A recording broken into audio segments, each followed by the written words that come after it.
सुद्धा खूप सुरेख पद्धतीने आपण बघितली आणि गोलंदाजी सुद्धा मात्र अचूक पद्धतीने आपण बघतो। या ठिकाणी बॅटची एज पॉइंट रिझन कडे मात्र क्षेत्ररक्षक तैनात आहे, कुठल्याही प्रकारची चुकी होत नाहीये आणि निश्चित स्वरूपी मात्र 15 या धावसंख्येवर धीरज चोगला यावेळेस मात्र स्लाइस केले जाते, फोर्स केले जाते चेंडूला, परंतु मयूर मात्र त्या झेल खाली येत असताना यावेळेस मात्र चुकी होत नाहीये आणि गोलंदाजी करावी लागेल। फलंदाज पुन्हा एकदा सज्ज होईल जयेश किणी। ऑन साइडला खेळलं जात आहे, सुपर स्ट्रोक तर आहे, परंतु नक्कीच हवेचा जोत आपण बघतो या एंडने उजव्या साइडच्या फलंदाजाला आहे, त्या कारणास नेल बाइटिंग सामना मैदानाच्या आतमध्ये। यावेळेस पुन्हा एकदा बघायचं झालं तर क्रीज सोडली होती आणि त्या कारणास्तव निर्णायक क्षणी मात्र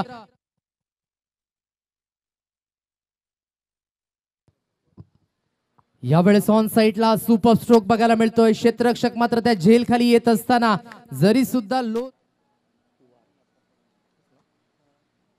अविनाश कुवाराला आपण बघू शकता सायबनचा आहे खेळाडू, यावेळेस मात्र फोर्स केलं जाते चेंडूला, कॅच क्रमांक 2 बघायला मिळतोय, कुठल्याही प्रकारची चुकी होत नाहीये, खेळाडू बाद 54 धावांचा। येणाऱ्या काळामध्ये कदाचित कर्दन काळ ठरण्याची दाट शक्यता आहे। नक्कीच नक्कीच यावेळेला मात्र ती ताकद सतीश जाधवकडे आहे, पण एलिव्हेशन प्रॉपर झालंय आणि काय जबरदस्त अफलातून असा झेल इथे यावेळेला चौकार आला तर मिलिंदजी किनी साहेब यांच्याकडून 500 रुपयांचा कॅश प्राइज।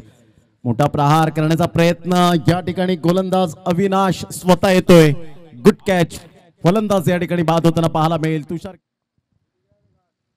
षटकातील तिसरा चेंडू, यावेळेला मात्र हाफ ट्रॅकरचा बॉल, सुंदर एलिव्हेशन, ताकद नाहीये, पॉवर नाहीये, क्षेत्ररक्षक तिथे घेतलेले तब्बल 17 विकेट घेतलेले आहेत। हा पारितोषिक प्रदान करण्यासाठी मी मिलिंदजी किनी आणि गौरव किनी या दोघांनाही आमंत्रित करतोय आणि हा उत्कृष्ट गोलंदाज किताब जातोय तानसा किंग तानसा अविनाश। क्या बात है, जोरदार यायचं आहे, धावत पळत यायचं आहे, आपण एक उत्कृष्ट गोलंदाज आहात आणि या गोलंदाजीचा सन्मान आपण पाहतोय मिलिंदजी किनी मराठी दणका आणि गौरव किनी यांच्या शुभ हस्ते।